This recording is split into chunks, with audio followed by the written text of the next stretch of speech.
finance, economics. I've also seen friends from public policy and all these friends. Yes, karibuni sana. Welcome a lot. So this program will run fairly efficiently. We have lost time, and I think we should recover the time lost. So we will, after this, the chairman will give us opening remarks, and after that we will go straight to the talk, to the presentation by the two authors. And after that we will have a discussant who has prepared a report, Dr. Wafula, who will talk to us about the key issues that he can flag out from this book. And then finally, after the discussion, the authors will sit and they will sign the books, and the books are available for free. So please make sure you pick just one copy, and then the authors will sign it for you at the end. And along with this event, we have also organized meals, so there will be meals that will be provided for all of us. So should there be any question that anybody wants to ask, please either find me or Dr. Maina, who will be around here. So I'll be the MC for this session. So what I want to do now is to introduce our guests who have come to be with us. I will give their credentials. I will read the work they do, and then after that we will welcome the chairman. So, karibuni sana, thank you very much, our guests. So I will read your credentials for the audience. The book that we are going to discuss is this, for those who have not seen it, Hurdles and Prospects of African Integration, the Question of Western Sahara. The two authors are Maximilian Julius Chuhila and James Zotto. Both of them dons at the University of Dar es Salaam. So these are their citation. Maximilian Chuhila. Dr. Chuhila is a senior lecturer at the Department of History at the University of Dar es Salaam. He holds a PhD from the University of Warwick, Master of Arts in History, and Bachelor of Arts from the University of Dar es Salaam. He teaches theory of history, introduction to war and strategy, etiquette, protocol, and decorum, and different thematic and regional courses. He has published extensively in the field of theory of history, rural and urban transformation, and environmental history, all with special focus on Eastern Africa. Some of the publications include Who Writes and Reads African History and Why?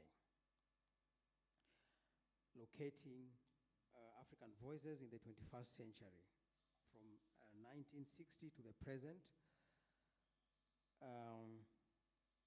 which challenges the established tendencies in studying the African continent as a subject without integrating local initiatives in the core of knowledge production politics. Another article is titled, Whose History is Our History? 6 Decades of the Production of Historical Knowledge in Tanzania. It critiques the conceptualizations and teaching of Tanzanian history, which is looked at as synonymous with colonial activities. In this work, he argues for a need to redefine the theoretical, thematic, and methodological underpinnings guiding the study of history to be more relevant to local contexts. He also supervises graduate students in these areas. Currently, he is working on a book manuscript titled Expanding Frontiers, History, Culture, and Belonging on the Slopes of Mount Kilimanjaro, from 1920 to 1980. Please put your hands together for Dr. Maximilian.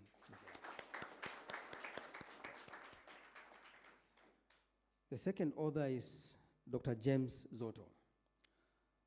James Zotto holds a PhD and specializes in diplomatic and military history. He is a lecturer at the Department of History, University of Dar es Salaam. James served as a member of the Tanzanian fact-finding team for the Malawi-Tanzania border dispute negotiations.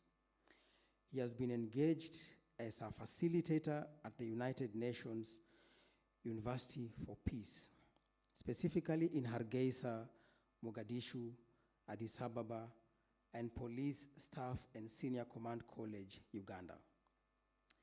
He also serves as a resource person at the African Union, Pan-African University, Yaoundé.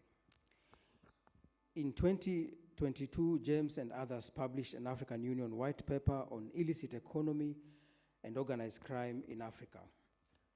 James teaches, among others, history of Tanzania, regional integration, diplomacy, conflict, peace, and international relations. He has experiences in conflict negotiation, delivering talks to international conferences, training diplomats and senior officials, and conducting research outside the country. His current publication is Paper Vis-a-vis Ground Marking, Deciphering the Role of Contradictory Cartography in the Malawi-Tanzania Border Dispute, Pan-Africa Conversations, an International Journal 2023. So once again, put your hands together for Dr. James Zotto. So you can see we have eminent colleagues who are going to chat for us some new ideas in a new area, I think, for most of us in this department. So once again, welcome very much our colleagues. We warmly welcome you to Kenyatta University. I know Maximilian has a lot of links here. He went to school with Dr. Geoffrey Lugano here, and he has several links with colleagues here. So I'm sure you're very much at home. Dr. Zotto is also known to colleagues around here. So this is not a very unfamiliar place. So welcome very much. We'd like to hear from our chairman, but now that he is not around,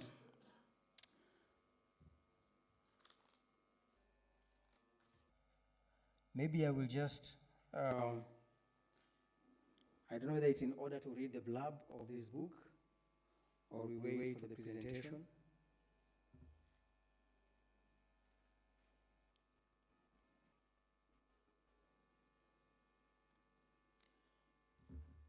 Chairman, it's your turn. Yes.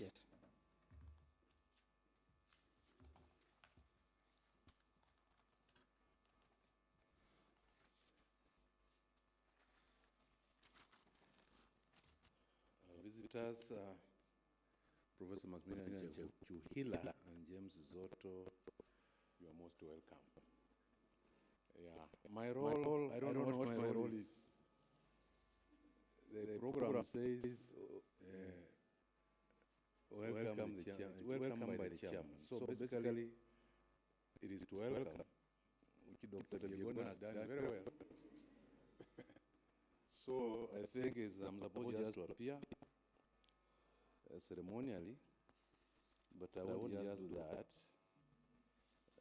I want to say perhaps one or two things. After all, I have 10 minutes, which I'll use very well. Firstly, the whole launch of this work is exciting. It's exciting to me in the sense that we have a work that has been written by Africans on Africa on the topic of integration of the continent. And especially, this is kind of eliciting, in my view, or to me, it is eliciting some embers of fire that have been slowly dying in the African Academy.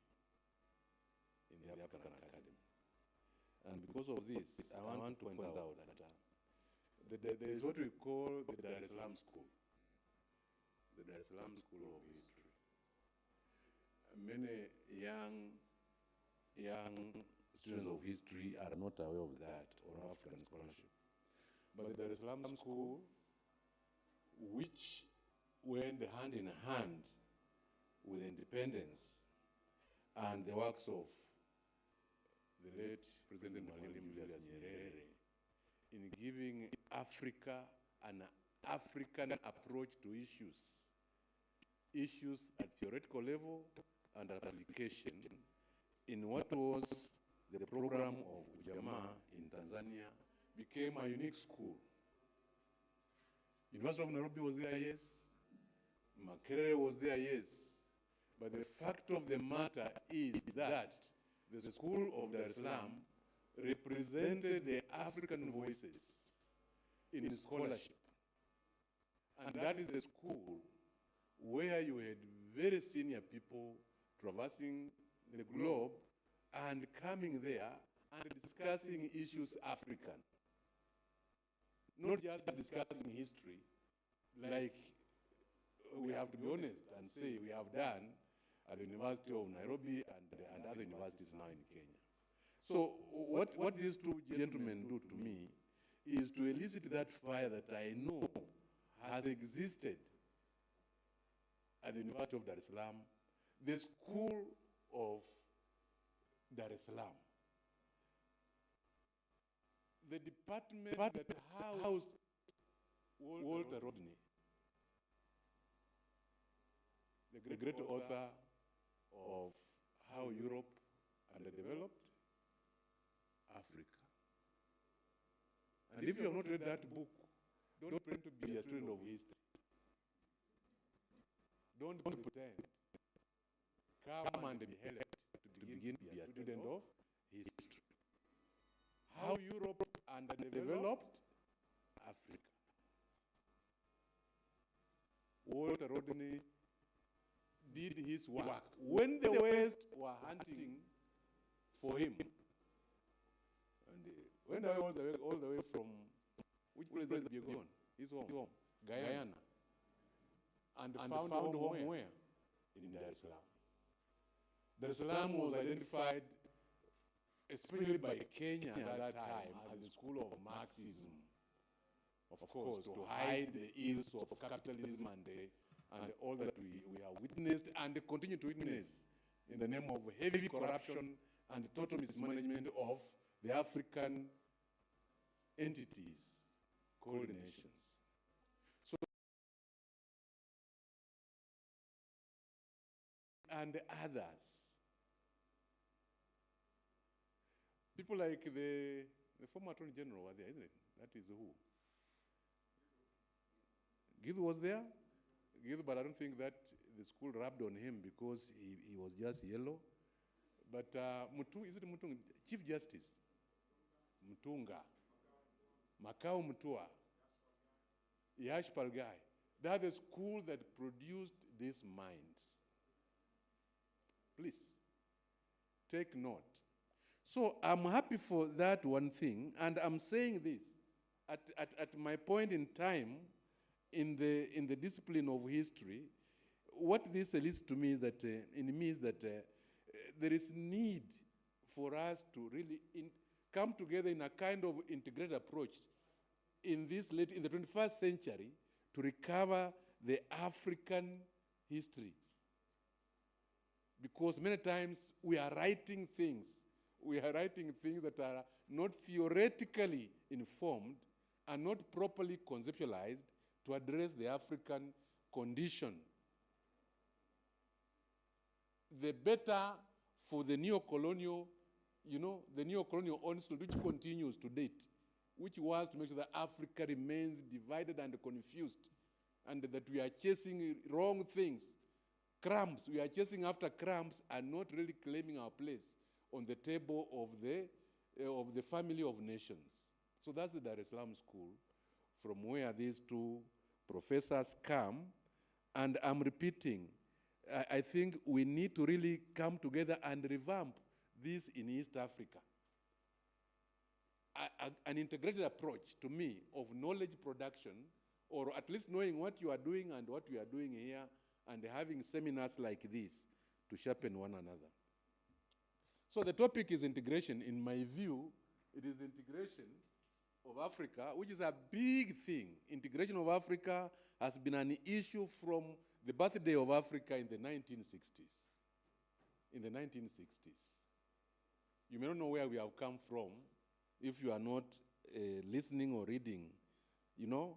But in the early period of independence, Kwame Nkrumah tried to say, no, Africa must integrate. Africa must integrate into a union like the USA, a political union. Dr. Biegon, I'm sorry, I hope I have a minute still remaining. I'm winding up. So that political union mooted by Kwame Nkrumah was opposed by other leaders. Nkrumah was ready to say, to delay the independence of Ghana, which came in 1957. He said, let us wait and all of us have independence at one and have one political leadership. He paid with his life. The West chased him and killed him, ultimately, overthrew him. Come Gaddafi, Gaddafi tries to resuscitate the idea of integrated political union of Africa and at least changes the OAU into the African Union just 23 years ago. And 11 years, they hunted him, used his own teenagers in Morocco, hunting for him in gutters, and killed him.